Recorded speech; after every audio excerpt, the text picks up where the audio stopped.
తెలంగాణ రాష్ట్ర అవతరణ దినోత్సవం సందర్భంగా సంగారెడ్డిలోని ఎమ్మెల్యే క్యాంపు కార్యాలయంలో జాతీయ జెండాను ఆవిష్కరించిన ఎమ్మెల్యే చింతా ప్రభాకర్. ఈ సందర్భంగా చింతా ప్రభాకర్ మాట్లాడుతూ జిల్లాలోని ప్రజలకు, నియోజకవర్గ ప్రజలకు, బీఆర్ఎస్ శ్రేణులకు తెలంగాణ రాష్ట్ర ఆవిర్భావ దినోత్సవ శుభాకాంక్షలు తెలియజేశారు.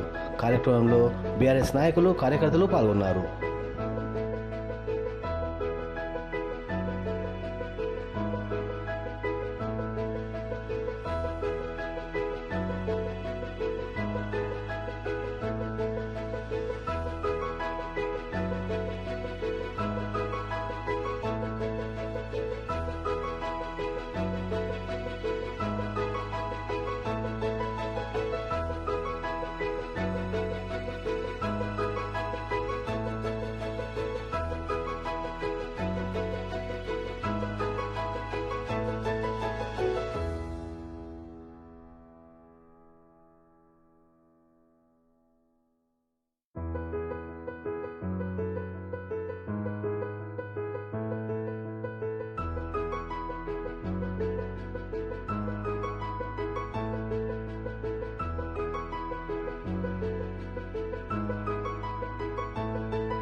మంగళదాయక జయ హే భారత భాగ్య విధాత జయ జయ జయ జయ హే జై తెలంగాణ.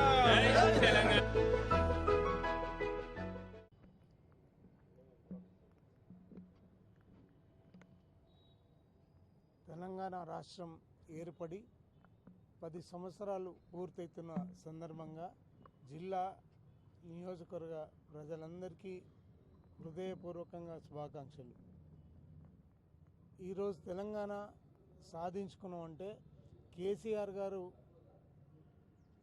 తన ప్రాణాలను సైతం లెక్క చేయకుండా మృత్యు నోట్లో తలబెట్టి తెలంగాణ సాధించుకున్న తెలంగాణలో ప్రతి ఒక్కళ్ళు సుఖశాంతులతో సంతోషంగా ఉండాలని, తెలంగాణ సుభిక్షంగా ఉండాలని తపనతో ఎన్నో రకాలుగా ఈ రాష్ట్రంలో సంక్షేమం అయితేనేమి, అభివృద్ధి అయితేనేమి, అంతకంటే ముఖ్యంగా రైతుల సంక్షేమం ఎట్లా ఉండాలి అనే విషయంలో ఈరోజు బీఆర్ఎస్ పార్టీ ప్రజలకి ఓ జవాబుదారీతనంగా పనిచేసింది.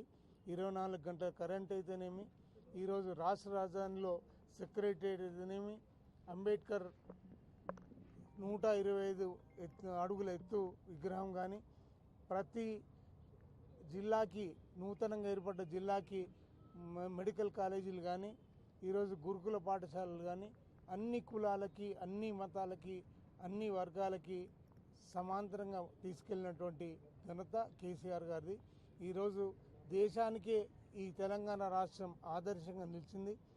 మరి ప్రపంచంలో తెలంగాణకి ఒక ప్రత్యేకమైన గుర్తింపు వచ్చేటట్టుగా కేసీఆర్ గారు నిరంతర కృషి చేసిండ్రు.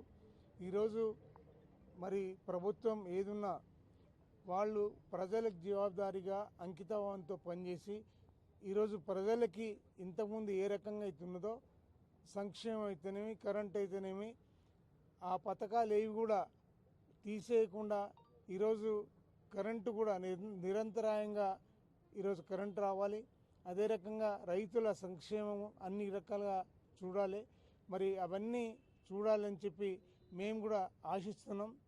ఈరోజు లేనిపోని అలవి కాని హామీలు ఇచ్చి ఈరోజు రాష్ట్రం ఏర్పడిన తర్వాత ఈరోజు ప్రభుత్వం కాంగ్రెస్ అయితే ఏదైతే పాలిస్తూ ఉన్నదో ఈరోజు ప్రజలకి ఇచ్చిన మాట నిలబెట్టుకోవాలి.